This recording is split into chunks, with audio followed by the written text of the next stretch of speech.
Hello and welcome, आप सभी का हार्दिक स्वागत है हमारे यूट्यूब चैनल एनवीरा एजुकेशन पर। और मैं संपत लेड़ा आप सभी के सामने आज संदेश ऐप के बारे में बात करने वाला हूं।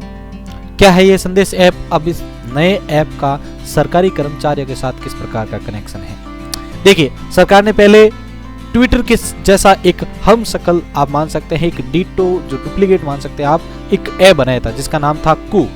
अब सरकार जो है व्हाट्सएप का भी एक विकल्प लेके आ चुकी है, हम मान सकते हैं, जिसका नाम रखा गया है संदेश ऐप।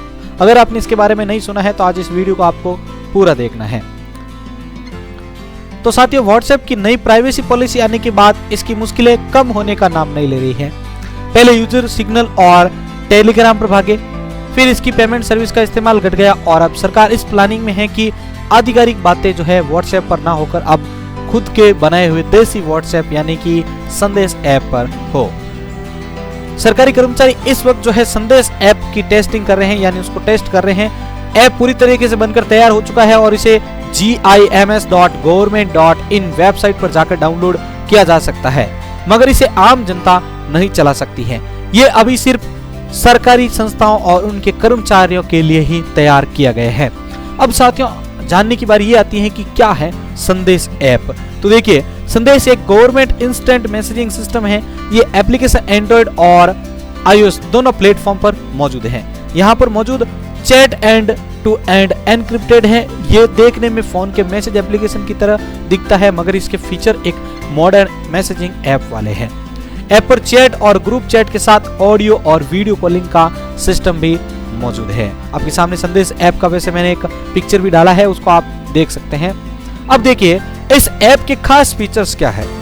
तो देखिए, मैसेज भेजते वक्त यूजर अपने टेक्स्ट को नॉर्मल, बोल्ड या इटैलिक तो कर ही सकते हैं, साथ ही में मैसेज का कलर भी चुन सकते हैं। जो मैसेज भेज रहा है वो टैग का इस्तेमाल भी कर सकता है। ऑटो डिलीटेड टैग का इस्तेमाल करने पर मैसेज पढ़े जाने के बाद अपने आप डिलीट हो जाता है। इसके साथ ही कॉन्फिडेंशियली और प्रायोरिटी वाले टैग का इस्तेमाल करके मैसेज की अहमियत को भी हाईलाइट किया जा सकता है। ये सारे फीचर्स इसके अंदर देखने को मिलेंगे। इमोजी के जैसे ही इस ऐप पर गिमोजी है। देखिए, इससे पहले आपको इमोजी नाम सुना था, लेकिन अब आपको गिमोजी नाम भी सुनने को मिलेगा, जिससे आप किसी भी मैसेज को टैग में चैट में जो है पिन कर सकते हैं, कॉपी कर सकते हैं, फॉरवर्ड भी कर सकते हैं, या फिर उस मैसेज का जवाब सीधे यूजर के मेल पर भेज भी सकते हैं। ऐप में डिजी लॉकर भी सेट है, जो डॉक्यूमेंट को सीधे यहाँ पर भेज सकता है। व्हाट्सएप की तरह ही यहाँ पर भी फोटो, वीडियो, डॉक्यूमेंट्स, ऑडियो और कॉन्टेक्ट वगैरह जो भी है वो सब हम शेयर कर सकते हैं, साझा कर सकते हैं। तो साथियों, आपने ये तो देख लिया कि इस ऐप का क्या कार्य है या ये ऐप किस लिए बनाया गया है और इस ऐप के फीचर्स क्या है। खास जो फीचर्स थे अभी हमने जान लिए हैं।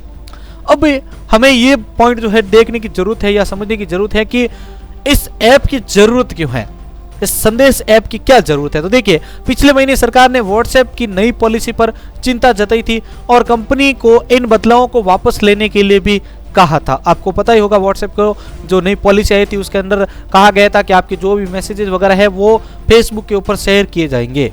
ठीक है, शेयर करने से उनको जो फायदा होगा, तो इसलिए वो जो है आपके मैसेज शेयर करेंगे। तो उनकी प्राइवेसी पॉलिसी के हिसाब से सरकार ने उनको जो है बोला था कि भाई आप इस पॉलिसी को यहाँ पर मत अप्लाई कर दीजिए। ठीक है, तो फिर क्या हुआ कि ministry of electronics and IT ने व्हाट्सएप के ग्लोबल सीईओ विल कैथकार्ट से इस बात की डिटेल मांगी कि व्हाट्सएप इंडियन यूजर की किस तरह की जानकारी इकट्ठा करता है। मिनिस्ट्री ने इस बात की आपत्ति जताई कि व्हाट्सएप की पॉलिसी यूरोप के लिए अलग है और इंडिया के लिए अलग है, यानी अलग अलग जगह की अलग अलग पॉलिसी हम डिफाइन कर रहे हैं।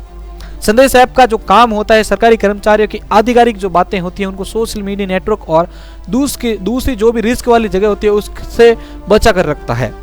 इस ऐप का back and national information centre, यानी जिसको आप NIC बोलते हैं, वो संभाल रहा है।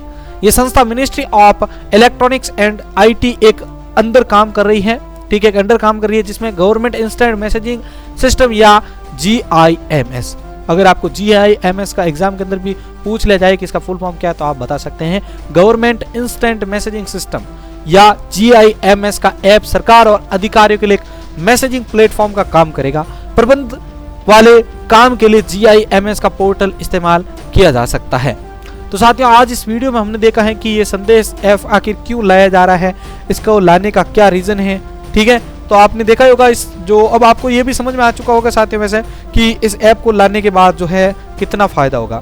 यानी जो भी सरकारी कर्मचारी हैं तो वे जो भी आधिकारिक बातें करेंगे आपस में, जो भी उनका डाटा शेयर होगा तो वो कोई दूसरा नहीं देख पाएगा। और इसके अंदर बहुत सारी और भी विशेषताएं जोड़ी गई है, जैसे कि जो मैसेज होगा वो ऑटोमेटिक डिलीट हो जाएगा, ठीक है, जिससे कोई उसको देख नहीं पाएगा, पढ़ नहीं पाएगा और उसका कोई मिसयूज भी नहीं कर पाएगा, और ना ही इस प्रकार के कोई डाटा जो होंगे कहीं पर शेयर हो पाएंगे। व्हाट्सएप की तरह इसके अंदर जो है आपको वो ऑडियो, वीडियो, टेक्स्ट, इमेज और डॉक्यूमेंट को भी शेयर करने की अनुमति मिलेगी।